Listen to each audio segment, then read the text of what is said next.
दिल्ली कितना बड़ा शहर है ना, लेकिन आप लोगों का घर तो बहुत छोटा है।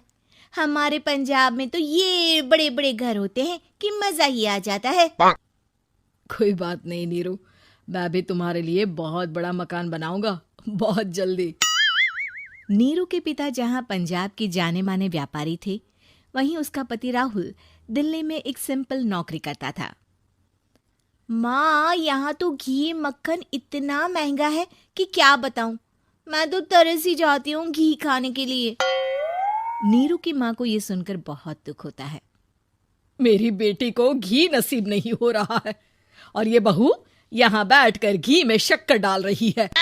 देख वनिता, मैं साफ कह रही हूँ, इस घर में जितना घी आएगा उतना ही मेरी बेटी के घर दिल्ली भी जाएगा। अरे ये क्या बात होती है माँ जी? बेटी का उतना ही करो जो अच्छा लगे। अब क्या मायके से घी और मक्खन तक की सप्लाई करोगी आप? हाँ, मेरी बेटी किसी चीज को तरसे मुझसे बर्दाश्त नहीं होता। अब क्या था, नीरू के मायके में 2 किलो घी आता तो 2 किलो दिल्ली जाता नीरू के पास। एक दिन, माँ बड़ी गर्मी पड़ती है दिल्ली में। इस घर में तो एक ही एसी है और वो भी ड्राइंग रूम में। सारा परिवार एक ही कमरे में सोता है। हाँ बेटा, वो तो हर घर की कहानी है। यहाँ भी एक ही एसी है। अरे बिल इतना आता है कि क्या बोलूं। तभी वहां राकेश आ जाता है। माँ, थोड़ी देर में यहाँ कुछ प्लम्बर आएंगे मेरे कमरे में एसी लगाने। जरा ध्यान से लगवा देना ना माँ। ओए, ऐसे कैसे तेरे कमरे में एसी लगेगा? हाँ हाँ राकेश, एक बार बात तो कर लेता। अरे पापा, वो वनिता को गर्मी में नींद नहीं आती। ड्राइंग रूम में सबके साथ सोने में वो अनकंफर्टेबल है, इसलिए। अरे पूरे परिवार के साथ वहां तेरी बहन नीरू भी तो सोती है। वो नहीं हो रही क्या अनकंफर्टेबल? समझ रहा है ना? अगर एसी लगेगा तो एक दिल्ली में तेरी बहन के कमरे में भी लगेगा, तभी तू लगा सकेगा। राकेश वनिता को सारी बात बताता है। वनिता करती भी क्या, मन मारकर बैठ जाती है। माँ, ये लोग ठीक नहीं है, क्या करूं मैं? अरे बेटी, यहाँ आ जा, तू यहाँ आकर रह ले। अरे छोड़ दे ऐसे पति को। कैसे छोड़ दूं माँ? समाज क्या कहेगा, लोग क्या कहेंगे? वैसे भी मेरा एक बेटा है मयंक। अरे हटा बेटा, तेरी उम्र ही क्या है, इतनी परेशान रहेगी तो काम कैसे चलेगा।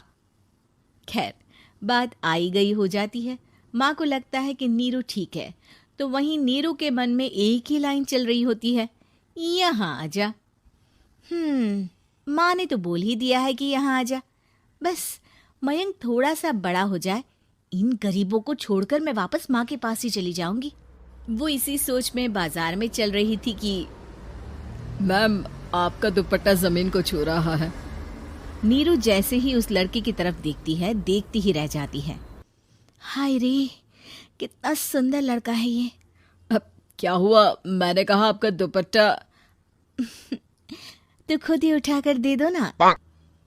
लड़का समझ जाता है कि नीरू उस पर फिदा हो चुकी है। वो उससे उसका नंबर लेकर चला जाता है। अब क्या था, नीरू और रोहित में लगातार बातें होने लगती है। मैं हरियाणा का रहने वाला हूँ, यहाँ एक बड़ी कंपनी का मैनेजर हूँ। अच्छा, और कितने बच्चे हैं तुम्हारे? बच्चे? अरे मेरी तो शादी भी नहीं हुई है। तुम बताओ, शादी करोगी? नीरू शर्मा जाती है। अब लेकिन मैं तो पहले से ही शादीशुदा हूँ।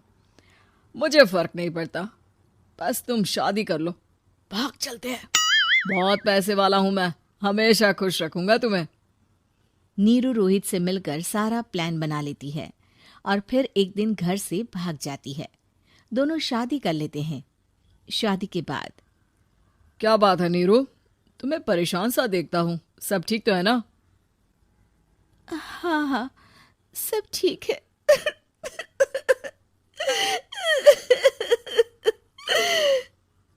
ये कहते कहते ही वो रोने लगती है। अरे क्या हो गया, रो क्यों रही हो? मैंने तुमसे एक बात छुपाई है और वही बात अब मुझे परेशान कर रही है। रोहित, मेरा एक बेटा भी है, उसका नाम मयंक है। क्या बात कर रही हो? ये तुमने मुझे पहले क्यों नहीं बताया? देखो नीरू, मेरी माँ को मैंने ये नहीं बताया है कि तुम शादीशुदा हो। बच्चा मैं मैनेज नहीं कर पाऊंगा। नीरू को समझ में नहीं आता कि वो क्या करे। तुम उस बच्चे को अपनी माँ को क्यों नहीं दे देती? नीरू चुपके से माँ को फोन करती है। माँ, क्या मयंक को तुम रख सकती हो? बेटा, मैं राकेश के साथ बात करती हूँ। आखिर घर का बेटा वही है, जो वो बोलेगा। वैसे भी बेटा, तूने जो किया है ना, उसके बाद से पूरा घर तेरी बुराई कर रहा है। मैं भी अब किसी से तेरे लिए लड़ नहीं सकती। राकेश बेटा, नीरू ने तो जो किया बहुत ही बुरा किया, लेकिन मैं सोच रही थी कि क्यों ना मयंक को हम यहाँ ले आए। तभी वनीता बोल पड़ती है। वाह जी, ऐसे कैसे यहाँ ले आए? यहाँ क्या भंडारा भरा है? और जिस बच्चे की माँ ने नहीं सोचा, उसके लिए हम क्यों सोचे? नीरू को एक बार तो अपने बच्चे के बारे में सोचना चाहिए था ना। अरे लेकिन तेरे पास भी तो लड़का नहीं है ना वनीता। माँ, वनीता ठीक बोल रही है। कल को वो बड़ा होकर इसी घर का हिस्सा मांगेगा तो हम क्या करेंगे? माँ कहती भी तो क्या, वो चुप रह जाती है। वहीं नीरू का पहला पति कहता है। माँ, अगर आज भी वो वापस आ जाए तो मैं उसे माफ कर दूंगा।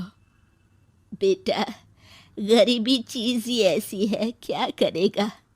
तू तो अब मयंक का सोच। वो बेचारा तो बिना माँ का हो गया। मयंक के खातिर तू दूसरी शादी कर ले बेटा। लोगों के लाख समझाने के बाद नीरू के पहले पति की शादी रिद्धि से हो जाती है, जिसके पहले पति से 2 बच्चे होते हैं। देखो जी, मैंने शादी सिर्फ बच्चे के खातिर की है। मैंने भी शादी सिर्फ बच्चों के खातिर की है। वहीं नीरू के दूसरे पति के मन में ये बात घर कर जाती है कि नीरू एक मासूम बच्चे को उसके खातिर छोड़ कर आई है।